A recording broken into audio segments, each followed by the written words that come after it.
Hey. All right, for those of you pressed for time, like, I don't know, right before the test, here's the 5-second version. Just, I don't know, via my notes.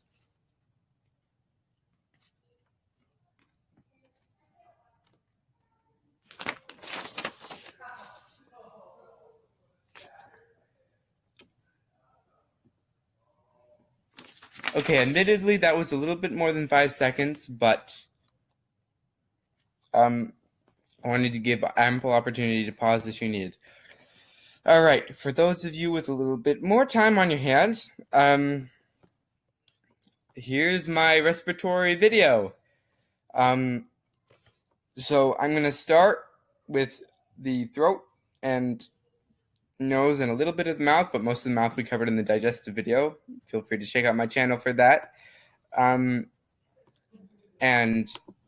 And then after we cover the nose, mouth, and throat, we're going to move on to the lungs, and then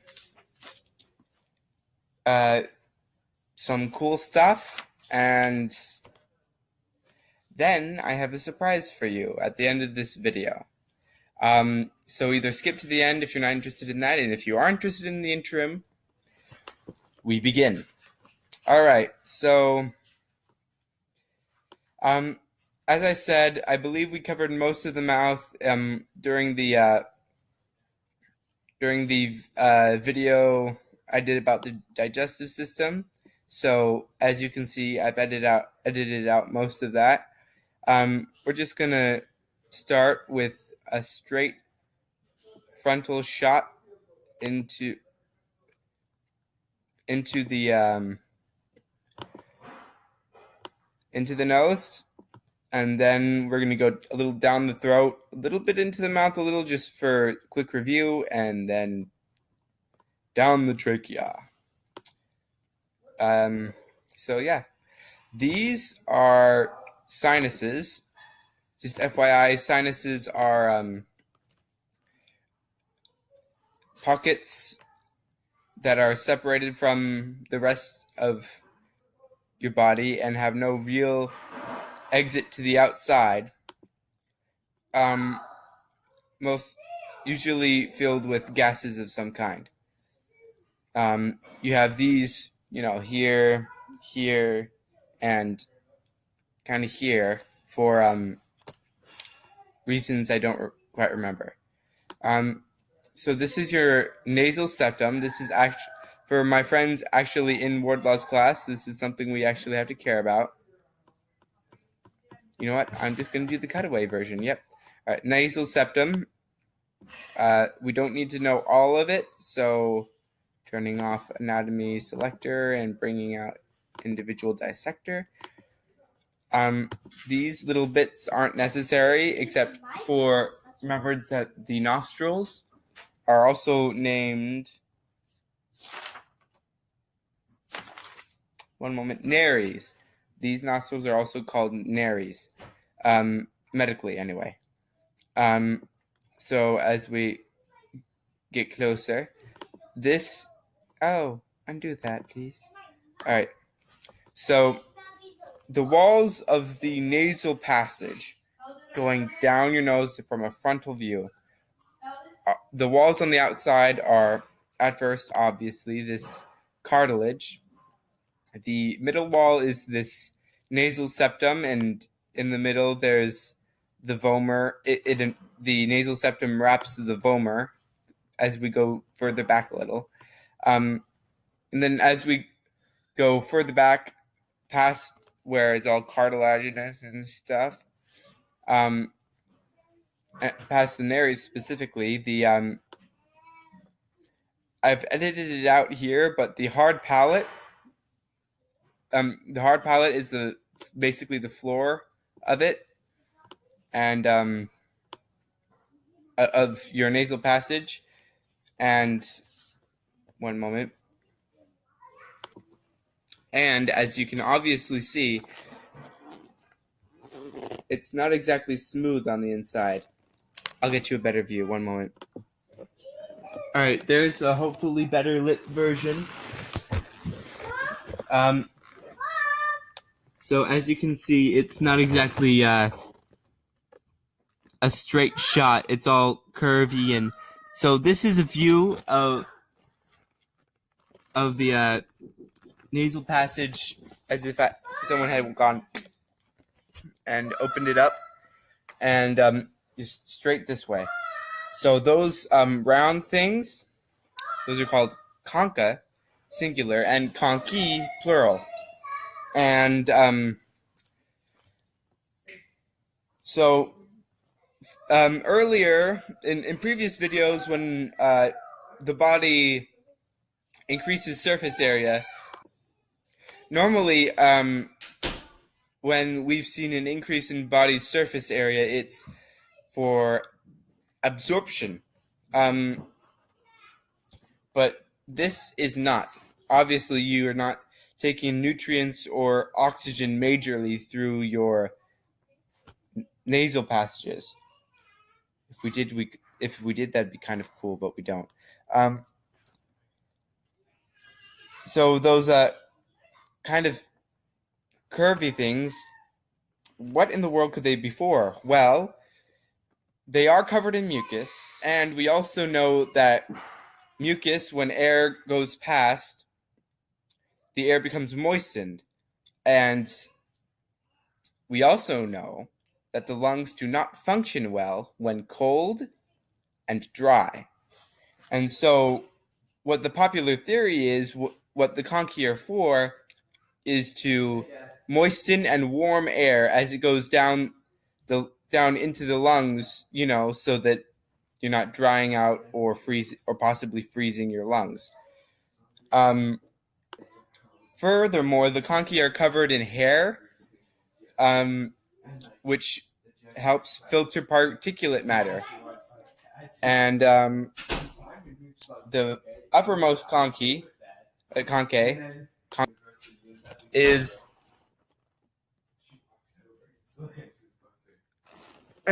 covered in olfactory nerve endings, which help you smell. So in that case, surface area is good for helping you smell, which is actually a pretty darn awesome, useful feature. Is this annoying? This is probably annoying. I'm going to stop now. All right, I took care of it.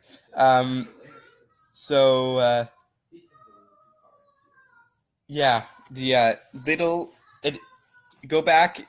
The little itty-bitty concha up at the top is the superior. That's the one with the olfactory nerve endings. The middle one are called the middle or medial nasal conchae, and the bottom ones are called the inferior nasal conchae, and the space between them are called meatus. Anyway, singular is meatus. Yeah, that about covers the nasal cavity. Oh, wait. The walls, at first, of course, it's cartilage. Then it's the sphenoid, ethmoid, and nasal plates going back on the side. It's the nasal septum, which as further back goes, as it comes further back, has the vomer in it. The bottom is the hard palate, and the top is the frontal bone. Your head bone, your forehead bone curves a little and makes a roof for your. Excuse my little sisters. You probably are hearing them in the background. They may be drowning out my voice. Sorry. How much time I got? Swit. All right. So as we exit the nose, we can get rid of all this now.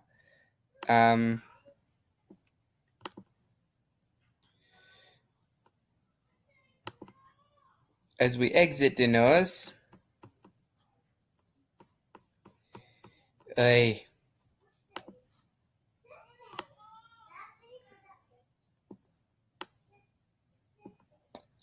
turning pan back on.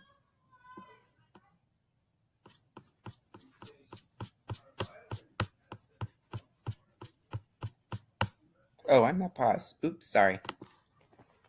So yeah, while you don't probably, have a whole bunch of hair and conchae and particulate blocking stuff on your mouth, which you've probably noticed you also breathe through. You do have, most people have tonsils and a uvula, which are covered in sensors that tell you, hey, you're picking up a whole bunch of dust. Close your mouth. So that, you're not clogging your lungs, which would be bad. Moving on, these by the way are another set of sinuses. Moving down the throat, these are the muscles for your hard palate, by the way, and down here, goshness, this is so slow. Whatever. One moment. All right, so the nasopharynx right here. For those of you in Mr. Wardlaw's class, possibly Miss Vitalik's, this particular portion, these are the these go to the nares, etc. We're right now over the hard palate and at the nasopharynx, but it's important to point out here that these are the auditory canals, and they go up and they lead to the eustachian tubes. They go to your ears. And so gunk from your ears will go back here where you don't have to smell it, you don't have to taste it, but you can get rid of it because it goes in with the rest of your food and out with the rest of your paste. So yeah, this is the nasopharynx. This is the oropharynx, which, luckily enough, is it in your mouth, so it's not weirdly named and it's easy to find, or oral for oro. And this is the laryngopharynx, and because it's right next to your larynx, also known as your voice box. So your laryngopharynx is right next to your voice box. All of these things, the nasopharynx, oropharynx, and laryngopharynx, make up your pharynx together. And they're just, the stuff surrounding.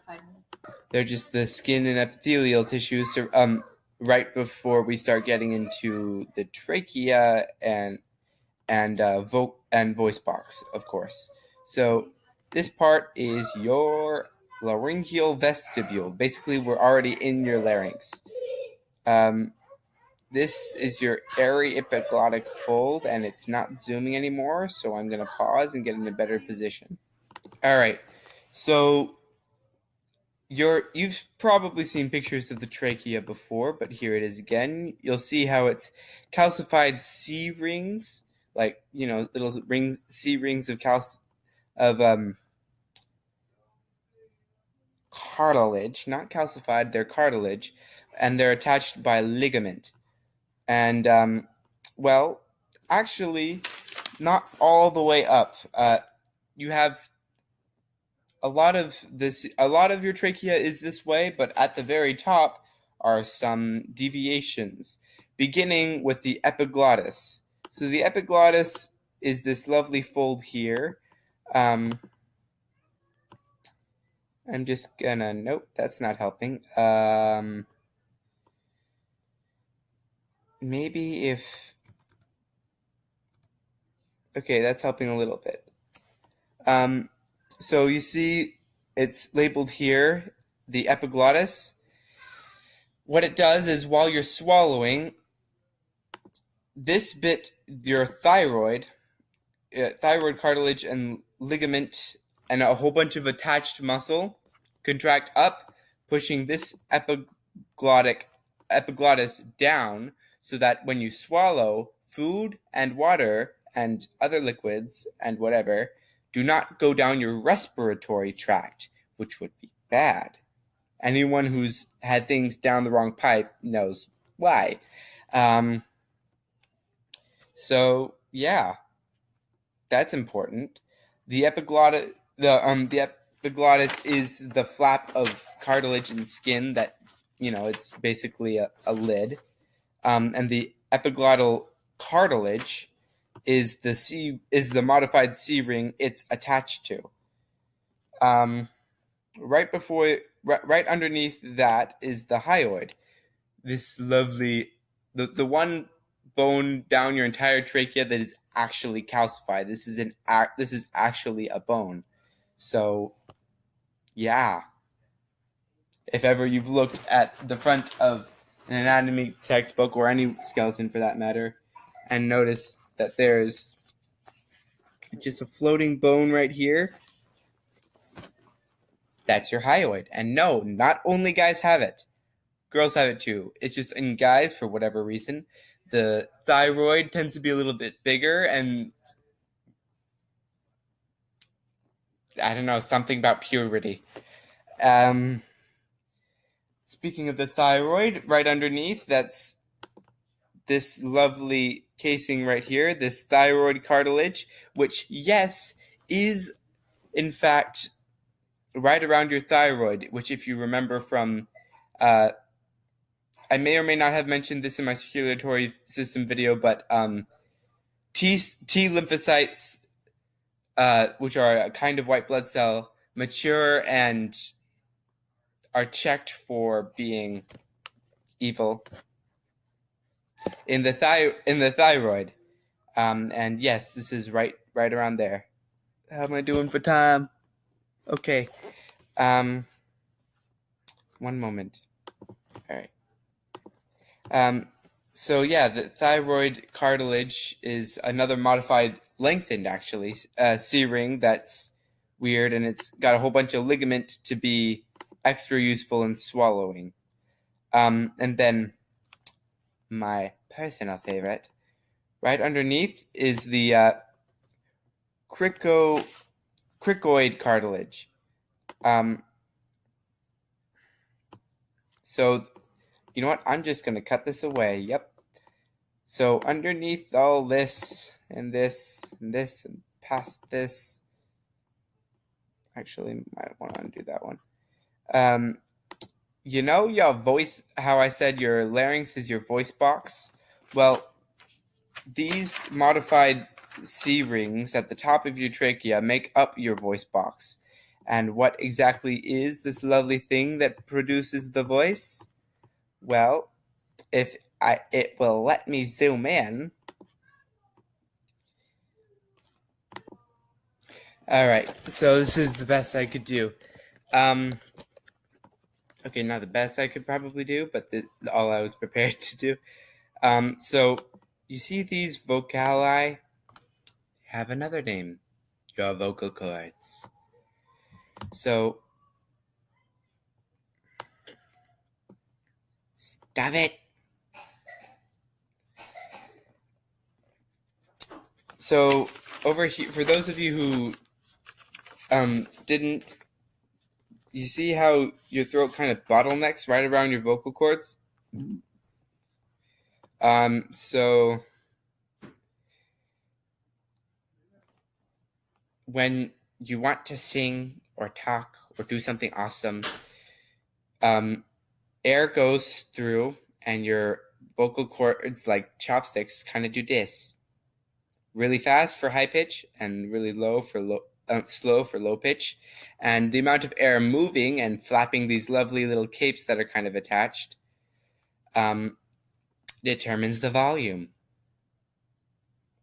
And that's how human vocalization works. Those are attached to the cricoid cartilage, spelled not that way,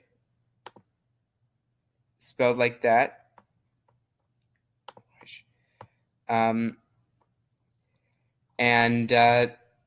Yeah, I think we're ready to move on to the rest of the respiratory system. Let me get that up for you. All right. So, yeah, these are your lungs. Since we are, I kind of cut out everything except for the tracheon down because we just covered it. So, yeah, you have your trachea, and then this lovely ridge right here, it's super sensitive. It's called the carina. Trachea carina. Macarena. It's Macarena. Cheesy, I know, but it helps me remember. So it's super sensitive, and you have all of these cilia, which I don't know if you can see it very well. You know what? Let's go back to zoomed in mode. No, stop it. All right, whatever. Yeah.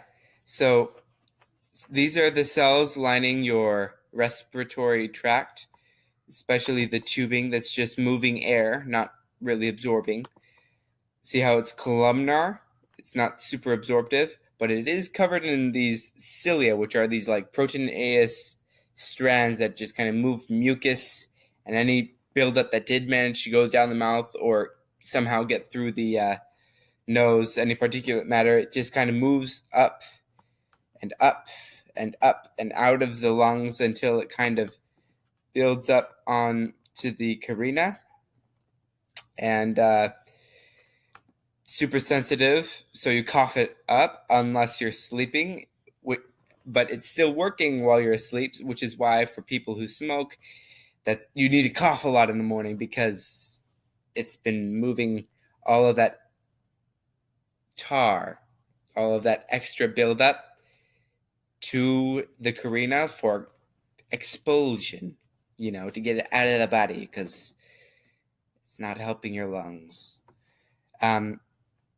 So this ridge is called the carina, but these tubes on either side are called the bronchus, plural bronchi. And to show some more branching, we're going to cut this away. So it goes bronchus, and then it branches into, you know what? It's not very comprehensive. So right here, it goes from bronchus or bronchi to secondary bronchi. That's what the 2 with the degree means. Tertiary bronchi. And then, if I remember correctly, bronchioles. Recall that in the circulatory system, veins went into venules and arteries went into arterioles. And similarly, tertiary bronchi go into bronchioles. And then bronchioles go into terminal bronchi. And after the terminal bronchi, we start getting into the absorptive phase. But until then, we've just been, moving air really fast to where it gets absorbed, and also stopping any extra particulate matter, and so that we can still move it back up and out. Once we get to past the terminal bronchi, it's not super. Biodigital is no longer helpful because we're in super minute details. So we're going to go to here.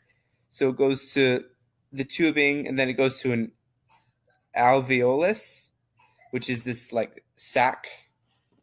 It goes from terminal bronchi and branches out like cauliflower to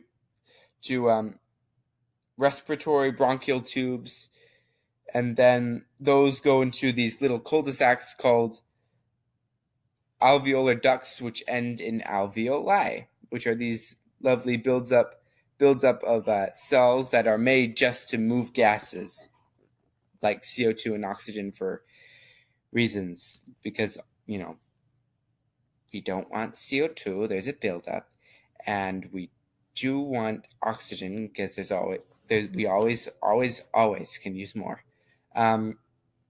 So yeah, it goes to the alveoli, which is spelled like this.